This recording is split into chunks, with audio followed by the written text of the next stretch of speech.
ગુજરાતીઓને 3 દિવસથી ઠંડીથી રાહત મળશે। ગુજરાતમાં હજુ તો 10-15 દિવસથી માંડ ઠંડી જામી છે। 10 ડિગ્રી આસપાસ માંડ તાપમાન પહોંચ્યું છે। લોકો અને ખેડૂતો હજુ તો ઠંડી માણી રહ્યા છે। પાકને પણ ઠંડીની જરૂર છે। ત્યાં ફરી રાજ્યમાંથી ઠંડી ગાયબ થવાની આગાહી હવામાન વિભાગે કરી છે। હવામાન વિભાગના અનુમાન મુજબ પવનની દિશા પૂર્વ દિશા તરફથી થઈ છે, જેથી આગામી 3 દિવસમાં 2 થી 3 ડિગ્રી તાપમાન વધશે। રાજ્યભરમાં વાદળછાયું વાતાવરણ સર્જાશે। બીજી તરફ ગુરુવારે ન્યૂનતમ તાપમાન નલિયામાં 10.8 ડિગ્રી સેલ્સિયસ નોંધાયું, જ્યારે સૌથી ઓછું ઠંડુ શહેર ઓખા રહ્યું। 4 મહાનગરોની વાત કરીએ તો સુરતને બાદ કરતા તમામ 15 ડિગ્રી લઘુત્તમ તાપમાન નોંધાયા છે। રાજ્યના તમામ શહેરમાં તાપમાનનો પારો 20 ડિગ્રી નીચે પહોંચી ગયો છે। मिनिमम टेम्परेचर है, इसमें अगले 3 दिन 2 से 3 डिग्री सेंटीग्रेड बढ़ने की संभावना है और उसके आगे कोई बड़ा बदलाव नहीं रहेगा।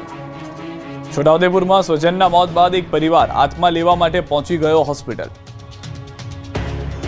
એઆઈના જમાનામાં ગુજરાતના છોટાઉદેપુરથી અંધશ્રદ્ધાનો એવો કિસ્સો સામે આવ્યો છે કે જે જાણી તમે ચોંકી જશો। અંધશ્રદ્ધાનું એવું જીવંત ઉદાહરણ જે આપને વિચારતા કરી દેશે।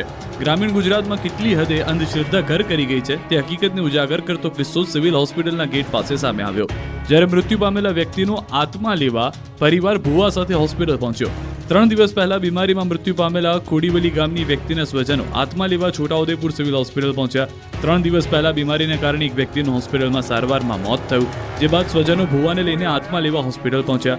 મૃતકનું સૂતક હોવાને લઈને પરિવારજનો વિધિ કરીને આત્મા લેવા આવ્યા। જો કે આ ભુવાએ તો હદ ત્યારે કરી જ્યારે વિધિ કર્યા બાદ કહ્યું કે હવે આત્મા તેમની પાસે આવી ગઈ છે, અને પરિવારજનો લાલ કપડામાં બાંધેલી શ્રીફળ અને કળશ લઈને ચાલતા થયા। હોસ્પિટલ બહાર આ બધું થતા જોઈ લોકો પણ આશ્ચર્યમાં મુકાઈ ગયા। આ મુદ્દે જનરલ હોસ્પિટલના સુપ્રિન્ટેન્ડન્ટે કહ્યું કે અંધશ્રદ્ધા બાબતે અમે વિરોધમાં છીએ, પરંતુ ક્યારેક રોકવા જતા સગાઓ આવેશમાં આવે છે। સિક્યુરિટીના અભાવે તેમને રોકી શકાતા નથી। આ ઘટનાને વિજ્ઞાન જાથાએ પણ વખોડી। હું લેવા આવ્યા? જીવ લેવાય જીવ લેવા ક્યારે ઓફ થઈ ગયા હતા? અરે ચાતે કેટલા દિવસ થયા? 3 દિવસ છે। હા, તો શું કરવા આવ્યા? એવા જીવાય હજી એવું છે। કાકા દાખલ હતા તે ઓફ થઈ ગયા, તેને 3 દિવસ પહેલા દાખલ કરેલા, પછી 3 દિવસથી આજે હૂતક છે, એ માટે અમે અહીં વિધિ કરીને જીવ ભટકતા હાથમાં તેને લેવા આવ્યા। ઉત્તર ગુજરાત, સૌરાષ્ટ્ર ને હવે કચ્છમાં ખાતર માટે ખેડૂતોની લાઈન લાગી। કમોસમી વરસાદે આપેલા ઘા હજુ રૂઝાયા નથી, તે રવિ સિઝનના વાવેતરને લઈને નવા સંકટે ખેડૂતોને ઘેરી લીધા છે। ઉત્તર ગુજરાતથી શરૂ થયેલી ખાતરની લાઈન સૌરાષ્ટ્ર પહોંચી હવે કચ્છ પંથકમાં પણ ખાતરની અછતની બુમરાણ ઉઠી છે।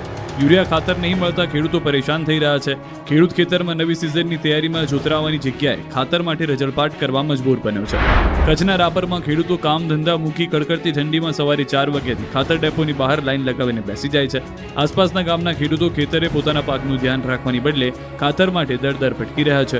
શિયાળુ સિઝનમાં ઘઉં, બાજરી, ચણા, શેરડી, રાયડો સહિતના મુખ્ય પાકોનું મોટા પ્રમાણમાં વાવેતર થઈ રહ્યું છે, પરંતુ રવિ પાકોમાં યુરિયા ખાતરની તાતી જરૂરિયાત સામે હાલમાં અછત જોવા મળી રહી છે। ખાતરની અછત સર્જાતા ખેડૂતો ચિંતિત બન્યા છે। આ સમયમાં ખાતર ન મળવાથી ખેડૂતોએ વાવેતર થંભાવી દેવું પડે તેવી સ્થિતિ ઊભી થઈ છે। જો વાવેતર મોડું થાય તો પાકના ઉત્પાદન પર તેની સીધી અસર જોવા મળી શકે છે। ત્યારે ખેડૂતોની એક જ માંગ છે કે ઝડપથી ખાતરની તંગી દૂર કરવામાં આવે। કચ્છ જેવી જ ખાતર માટે લાઈન લાગી અરવલ્લીમાં। આપણે અમે આમ ઘઉં વાયા અહીં તે ખાતર નાખવું છે એ તો એડિયા ખાતર તો આપતા નથી, અમે હવારમાં આવીએ દન ઉગતાનો। કેટલા દિવસથી આવો છો? 4 દિવસથી રાજ્યમાં હાલ શિયાળુ વાવેતર ખેડૂતોએ કરી દીધું છે, પરંતુ રાજ્યભરમાં ખાતરની કૃત્રિમ અછત ઊભી થઈ છે। અરવલ્લીના મેઘરજ સહિતના વિસ્તારમાં છેલ્લા કેટલાક દિવસથી ખાતર નથી મળી રહ્યું। છેલ્લા કેટલાક દિવસથી યુરિયા ખાતરની તંગી સર્જાતા ખેડૂતો બેબાકડા બની ગયા છે। ઊભા પાકને બચાવવા ખેડૂતો સવારથી જ લાઈન લગાવે છે। અડધો કિલોમીટર લાંબી લાઈન લાગે છે, પરંતુ વારો આવતા ખાતર પૂર્ણ થઈ જતા લીલા મોઢે ઘરે પરત ફરવું પડી રહ્યું છે। યુરિયા ખાતરનો કકળાટ એટલો વધી ગયો છે કે ખેડૂત વર્ગ મૂંઝવણમાં મુકાઈ ગયો છે। પાકને બચાવવા માટે ખેતરે રહેવું કે પછી વધુ ઉપજ મેળવવા માટે યુરિયા ખાતરની લાઈનમાં ઊભા રહેવું તે સવાલ ઊભો થયો છે। ભૂખ્યા તરસ્યા પરિવારો 4 દિવસથી ખાતર લેવા માટે લાઈનમાં છે, છતાં ખાતર મળતું નથી। મહિલાઓ પણ લાઈનમાં ઊભા રહી કંટાળી જતા રડી રહી છે। ખાતર ન મળતા આંખમાંથી આંસુ આવી ગયા। ખાતર વિતરકોનું કહેવું છે કે જરૂરિયાત કરતાં ઓછો સ્ટોક આવતો હોવાથી તંગી સર્જાય છે। હાલ તો ખાતરની તંગી સર્જાતા ખેડૂતોના માથે આપ વાટ્યું હોય તેવી સ્થિતિ જોવા મળી રહી છે।